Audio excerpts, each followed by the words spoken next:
എല്ലാവർക്കും news first മലയാളത്തിന്റെ പുതിയൊരു വീഡിയോയിലേക്ക് സ്വാഗതം. ക്രിക്കറ്റ് വാർത്തകൾ ആദ്യമേ അറിയാൻ ഈ ചാനൽ മറക്കാതെ സബ്സ്ക്രൈബ് ചെയ്യുക. ഇന്ത്യയും ദക്ഷിണാഫ്രിക്കയും തമ്മിലുള്ള മത്സരങ്ങൾ എല്ലാം സമാപിച്ചിരിക്കുകയാണ്.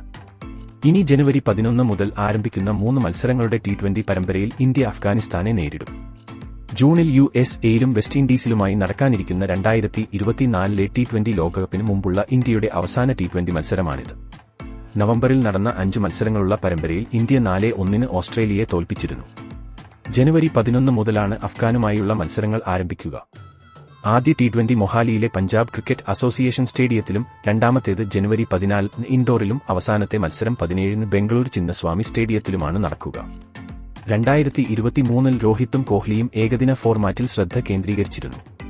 എന്നാൽ ദക്ഷിണാഫ്രിക്കൻ പര്യടനത്തിനെങ്കിലും അവർ T20കളിലേക്ക് മടങ്ങിവരുമെന്ന് പ്രതീക്ഷിച്ചിരുന്നെങ്കിലും ഇരുവരും തങ്ങളുടെ ഇടവേള നീട്ടി.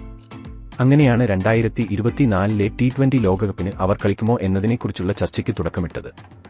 എന്നാൽ ഇപ്പോൾ വരുന്ന റിപ്പോർട്ട് പ്രകാരം ജൂണിൽ നടക്കുന്ന ലോകകപ്പിൽ പങ്കെടുക്കാൻ രോഹിത്തും കോഹ്ലിയും ആഗ്രഹം പ്രകടിപ്പിച്ചിരുന്നു. എന്നിരുന്നാലും അഫ്ഗാനിസ്ഥാൻ പരമ്പരയ്ക്കുള്ള T20കളിലേക്കുള്ള അവരുടെ തിരിച്ചുവരവ് അനിശ്ചിതത്വത്തിലാണ്. രോഹിത്ത് കളിച്ചില്ലെങ്കിൽ ആരാകും ക്യാപ്റ്റൻ എന്നാണ് ഇപ്പോഴത്തെ ചർച്ച. ലോകകപ്പിനിടെ പരിക്കേറ്റ ഹാർദിക് പാണ്ഡ്യ ഇതുവരെ സുഖം പ്രാപിച്ചിട്ടില്ല. ഓസ്ട്രേലിയയ്ക്കെതിരെയും സൗത്ത് ആഫ്രിക്കയ്ക്കെതിരെയും സൂര്യകുമാർ ഇന്ത്യൻ ടീമിനെ നയിച്ചിരുന്നു.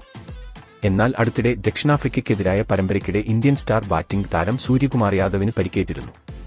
അതുകൊണ്ടുതന്നെ അഫ്ഗാനിസ്ഥാനെതിരായ 3 മത്സര T20 പരമ്പരയിൽ നിന്ന് താരം വിട്ടുനിൽക്കും. ഇന്ത്യയുടെ കേപ്പ് ടൗൺ വിജയത്തിൽ ഒരു ഇന്നിംഗ്സിൽ 6 വിക്കറ്റ് വീഴ്ത്തിയ ജസ്പ്രീത് ബുംറയ്ക്കും മുഹമ്മദ് സിറാജിനും അഫ്ഗാനിസ്ഥാനെതിരായ T20 മത്സരങ്ങളിൽ വിശ്രമം നൽകാനാണ് സാധ്യത. ഇനി അഫ്ഗാനിസ്ഥാനുമായുള്ള ഇന്ത്യയുടെ പരമ്പരയ്ക്കുള്ള പ്ലേയിംഗ് 11 നമുക്ക് പരിശോധിക്കാം. ഓപ്പണിംഗിൽ രോഹിത്, ഗിൽ സഖ്യം ഇറങ്ങും എന്നാണ് റിപ്പോർട്ട്. അഥവാ രോഹിത് കളിച്ചില്ലെങ്കിൽ പകരം യശസ്വി ജയ്സ്വാൾ ഇറങ്ങും. 1 ഡൌണായി വിരാട് കോഹ്ലി ഇറങ്ങും. 4-മതായി ശ്രേയസ് അയ്യർ എത്തുമ്പോൾ 5-മതായി മലയാളി താരം സഞ്ജു സാംസൺ എത്തും. ഓൾറൗണ്ടർമാരായി രവീന്ദ്ര ജഡേജയും അക്സർ പട്ടേലും എത്തും. ഇനി ബൌളിംഗ് നിരയിൽ അർഷദീപ് സിംഗ്, മുകേഷ് കുമാർ, കുൽദീപ് യാദവ്, രവി ബിഷ്ണോയ് എന്നിവരും ഉണ്ടാകും.